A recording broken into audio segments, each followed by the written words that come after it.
All right, guys, so here we have it, guys. We have Argostars, and I'm going to say it, I am not a fan of this deck. I don't think that it's a good Master Duel deck. If it's cheap, I mean, sure, I would go out on the limb and test it out or whatever.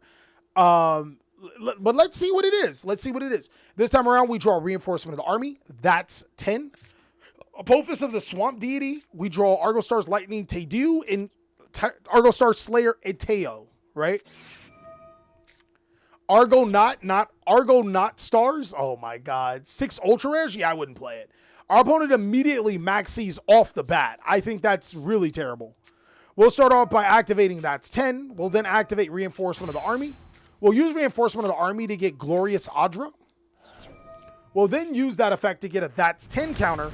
I have to figure out what this card does. Hold on, chat. And that was a really cool animation for Adra. This card says, each time a card or effect is activated, place 1 counter on this card. You gain 100 attack for each counter on this card. And then if a 10th access counter is placed on this card, you can return this card from your hand. And if you do, set 1 continuous trap card with an effect to special summon from the deck, and it can be activated that turn. That's so interesting, guys. We'll know Glorious Adra. That's 10 will get another counter. We'll use the effect to get 2 trap cards. Then That's 10 will activate alongside of our Lightning Tadeo. What does Tadeo do? Does it force us? You can discard 1 card, special summon this card as an effect monster?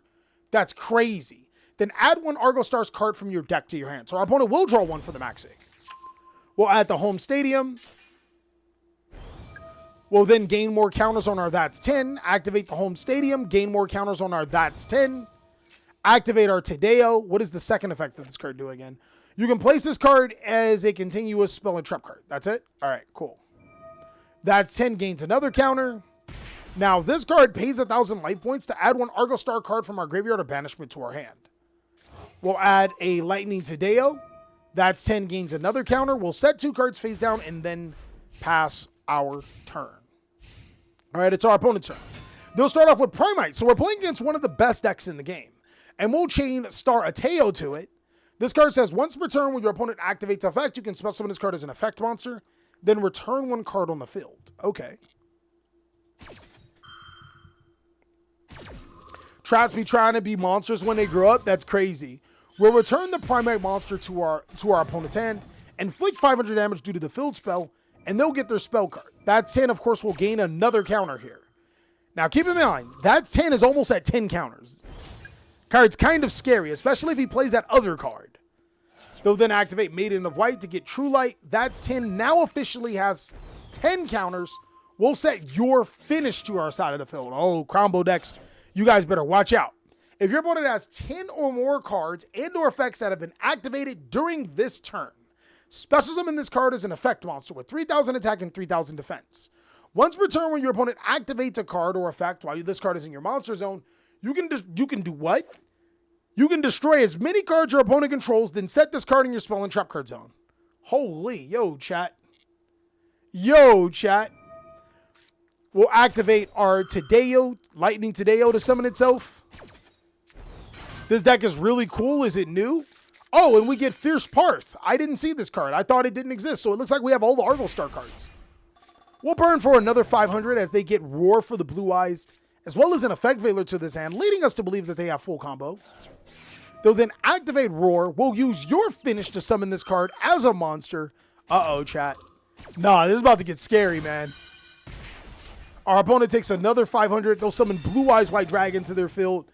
No, I don't think they're reading, chat. There's no way they're reading. They'll then go Maiden to summon itself. They'll activate Wishes. No. We'll activate your finish. No, he resolved your finish. No, chat. Again, this card goes into the spell and trap card zone to destroy all of your opponent's cards. Did you not read? Brother, did you not read? They'll set a card face down. We'll summon out Swift Capain. Then we'll activate Fierce Parth. And this card says, gain 700 attack and defense for each Argostar monster with different names you control. If this card is in your hand, you can turn 1 Argostars continue a trap card you control. Special summon this card from your hand. That's it. Banish this card. Set 1 continuous trap card. It can be activated that turn, and it's a quick effect. All right, cool. Holy. Reading is hard for Blue Eyes players. We just took out one of the best decks in the entire game. With Argostars, chat. And I'm not sure how to feel about this. We'll summon out Glorious Audra, activate Audra's effect. Our opponent will affect Valor. Even if they are stopping our Audra, it still adds to our That's 10. So, like, they're then going to activate their Majesty of the Dragons, which we use Apophis of the Swamp Deity. This card summons itself to the side of the field and then negates cards on the field up to the number of trap monsters you have on the field. So, bro, he's getting cooked. This is game. This is literally game. We've inflicted 3,000 damage just by activating trap cards, and we have enough monsters to just win the game flat out. Wow. Wow, wow, wow, wow, wow, wow. All right. All right. Looks like we might have to talk about Argostars at Linton Master Duel. There might be something there, guys. We got one more replay to show you, and it was against a top deck. Big dogs, just in case you guys thought it was a fluke, Argostars coming at you. Back to back, back to back to back. Here we go. We about to hit their best homie. Now they mad, mad, mad. Going first again. I think that this deck going second may get cooked. I'm going to give it a little bit more time to develop, but I don't think this is a great going second deck, just how it starts off. We're going to start our turn by normal summoning Gloria to our side of the field. Gloria then uses its effect to be able to place 2 continuous trap cards. We'll set 3 more cards face down with a Maxi in our hand, and it will pass our turn. Now we'll activate our trap card. What does that do? All right. Add 1 Argostars monster from your deck to your hand. Then immediately after this resolves, as a continuous trap card is in your monster zone, or a continuous trap card when it affects special summons itself as a monster, you can normal summon 1 warrior monster. So we can normal summon Audra here, right? During your main phase, you can banish this card from your graveyard. Target 2 cards on the field, including an Argostars continuous trap card, and return it to your hand. Yo, this deck's actually kind of strong. I'm not gonna lie. It's all right. We summon out Audra to our side of the field, which your opponent cannot activate cards in response to our trap effects. Our opponent's gonna start off with Chronicle and then immediately go into Phantom Yubel. Then activate Fiendsmith Track. So we're gonna activate Ateo. And here's where the thing starts to get a little twisted. See, these Argostars cards are not monster effects, so we couldn't respond with his Yubel monster just yet. Our opponent then goes Fable Lori, summons it to the side of the field, summons Gruesome Gleamstormer. I love how we're so disciplined with this Maxi. But even if they could, we activated the effect of Audra. Our opponent can't respond to our trap cards. We're going to go Fiendsmith Requiem. Requiem to summon out Lacrima. Lacrima sends the Engraver. Engraver gets chained Teo to. We're just going to discard the Maxi. That's actually insane.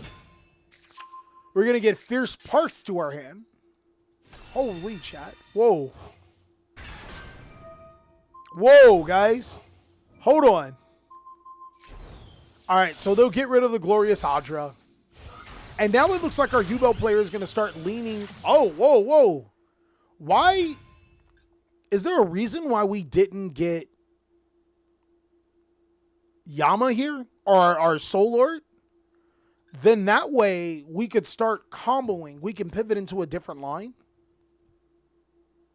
I'm not sure. Even if we did go into Soul Lord Yama here and added, what's the name, and we had nothing else to destroy, we can destroy, summon, link into sequence, set the trap card on top of what we have, and then keep playing. I'm not sure if that was it. All right. Fiendsmith sequence will then fuse to. I mean, I guess we could always do that, right? So it doesn't really matter. We make Fiendsmith Lacrima. No, maybe I'm a little crazy. So now to the effect of our sequence, we'll activate a Teo in this card. Return 1 card on the field to the hand. I don't think that stops us here. Oh, if we return Lacrima, he might not have 3 Fiends. And he has to fuse back into that card. Oh, that's insane. But Lacrima's effect isn't once per turn. Oh, wow. Okay. Did not know that. We'll then equip, go into battle phase. Attack over these monsters which can't be destroyed by battle. That's a pretty cool effect. We'll make Wave King Caesar, and even Yubel has to pay its dues, right? Yeah, chat. This is not looking good for the Yubel player. 1 card face down, Wave King Caesar. and we have a field full of monsters. So I'm trying to figure out what exactly would our opponent do? How are we going to beat the Wave King Caesar? And what exactly does our opponent have face down? Is it just the Fiendsmith track? We'll activate our Audra to get rid of the trap card and our opponent's monster. Oh, well, they're cooked now. We'll summon out TheCaliEffect, get our field spell, pay 1,000 life points. It's a Cold by the Grave. Not sure if that's going to be really important here. Because, like, right now, that's a decent amount of damage, right? We place it in the spell and trap card zone, summon it back? What? Bro, I didn't even know it could do that. I didn't know you can place them back in the battle phase, re-summon them, get the burn damage off, and go for game? Yo, man, let's see the deck profile. I did not know. I was like, this isn't game. This isn't game. And he did that villainy? Chat, that's absolutely insane. I think that's really good. Deck loses to Ogre. Probably loses to going second. I'm not convinced yet, but what? Okay, that's it has more respect from me, right? Bro, they did an NFL move. I agree. Let's look at this deck profile. So there's the hand traps. There's 2 Maxis, 3 Ash, 3 Imperm, and that's it for the hand traps. There's, oh, and sorry, 1 Full Willows. 3 Audra, 2 of the Parth, 1 Shifter, if you want to count that. Reinforcement, 2 of the Field Spell, 2 Dimensional Fissure. Wow, man, so unbased. 2, that's 10. 2 Called by the Grave. 1 Crossout Designator. This is some insane behavior. This is reckless right here. The 3 Giant Slaying. The 2 Anguish Pattern. This card's actually pretty good. Anytime you summon a trap monster, you can destroy a card on the field. And these cards can keep setting themselves and resummoning, right? Azaroon, 2 copies of Apophis, 1 You're Finished. 3 TheCaliEffect, 1 copy of Swift Campaign, and 1 copy of Ateo. Right? For the extra deck, you're not going to go through this deck much. I think the only part that really makes sense for this deck is the Silhouette Rai Rabbit or Silhat Rabbit. Everything else is, there you go. I don't know. What do you guys think about this deck? You think it's great? Do you think it's trash? I really can't wait what you have to say about Argostars. Let me know.